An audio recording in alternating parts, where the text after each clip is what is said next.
दिल्ली में कैंसर मरीज की जिंदगी से खिलवाड़ का एक ऐसा खेल सामने आया है जिसे सुनकर आप भी दहल जाएंगे। जी हां, 1 लाख रुपए का कैंसर इंजेक्शन, लेकिन अंदर दवा नहीं, सिर्फ पानी भरा हुआ है। क्राइम ब्रांच ने सनसनीखेज खुलासा करते हुए इस मामले में अंतर्राज्यीय रैकेट के 17 आरोपियों को गिरफ्तार किया है। आरोपियों के पास से करीब 9 करोड़ रुपए की एंटी कैंसर दवाएं और 50 लाख रुपए कैश बरामद किया गया है। राजस्थान के सरकारी अस्पताल में सप्लाई की जाने वाली कैंसर की दवा के नाम पर यह इंजेक्शन दिल्ली में बेचा जा रहा था।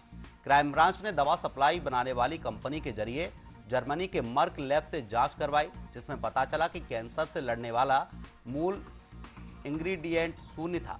दिल्ली के ब्लैक मार्केट में कैंसर मरीज इस एवालूमेब इंजेक्शन को 1 लाख में खरीद रहे थे। जरा सोचिए, कैंसर से जूझ रहा मरीज परिवार की जिंदगी भर की कमाई इलाज में लगा रहा है और उसके हाथ में पहुंच रहा है ऐसा इंजेक्शन जिसमें जिंदगी बचाने वाली दवा की जगह सिर्फ पानी भरा है। रैकेट के लोग अस्पतालों से वॉयल चोरी कर रिफिलिंग करते थे। खाली डिब्बों और पुराने कार्टन का इस्तेमाल कर दवाओं की असली जैसी पैकिंग तैयार की जाती थी और फिर इन्हें लाखों रुपए में ब्लैक मार्केट में खपाया जा रहा था। क्राइम ब्रांच को 588 भरी हुई वायल, 6 खाली वायल और 3000 से ज्यादा दूसरी दवाएं मिली हैं। यानी सवाल सिर्फ नकली दवा का नहीं है, सवाल उस पूरे सिस्टम का है जहां कैंसर मरीज की मजबूरी को मुनाफे का धंधा बना दिया गया है। पुलिस अब पूरे नेटवर्क और पैसों की लेन देन की जांच कर रही है। नकली दवा का एक काला कारोबार कितना बड़ा है, अब जांच में इसकी पूरी तस्वीरें सामने आई। आपको बता दें, मजबूरी को मुनाफे का जरिया बनाने वालों की पोल खुली है। क्या सिस्टम के अंदर भी कोई चेहरा बेनकाब होगा? दूसरा सवाल, दवा की सप्लाई चेन में इतनी बड़ी सेंध कैसे लगी है? कैंसर मरीज की जिंदगी से खिलवाड़ करने वालों की सजा क्या होगी? मजबूरी को मुनाफे का जरिया बनाने वालों की सजा क्या नजीर बन पाएगी? क्या सिस्टम के अंदर भी कोई चेहरा बेनकाब होगा? दवा की सप्लाई चेन में इतनी बड़ी सेंध कैसे लगी?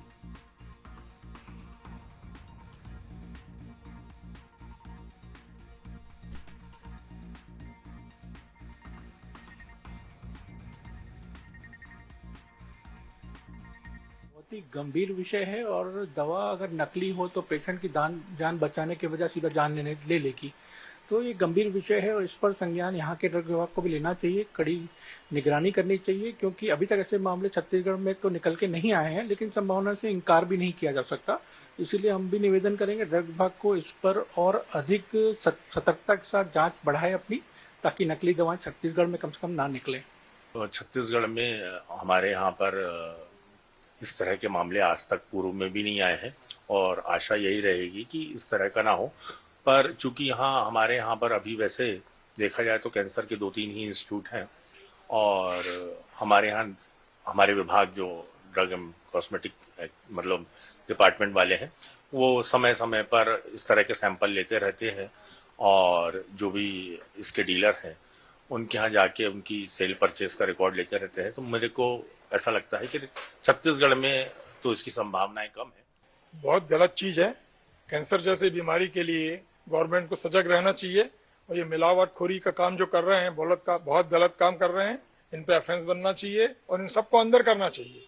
इनका दूसरे कोई सजा नहीं होना चाहिए, सीधे अंदर करना चाहिए, क्योंकि कैंसर का रोगी अपनी जमा पूंजी लगा के इतने महंगे महंगे इंजेक्शन लगवाने जाता है और ये सोच के जाता है कि मैं ठीक हो जाऊंगा, लेकिन उसको कोई फर्क नहीं पड़ता, उसकी सेहत में कोई सुधार नहीं होता, क्योंकि पानी मिला हुआ इंजेक्शन आ रहा है, इसमें मेडिसिन है नहीं, तो सुधार कैसे होगा? इस बारे में सरकार को इस ओर सजग होना चाहिए और अपने कदम उठाने चाहिए।